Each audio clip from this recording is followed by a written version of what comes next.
முள்ளில் படுக்கையிட்டு இமையை மூடவிடாதிருக்கும்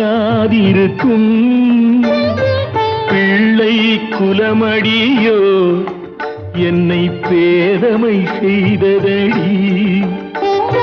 பேருக்கு பிள்ளை உண்டு, பேசும் பேச்சுக்கு சொந்தம் உண்டு.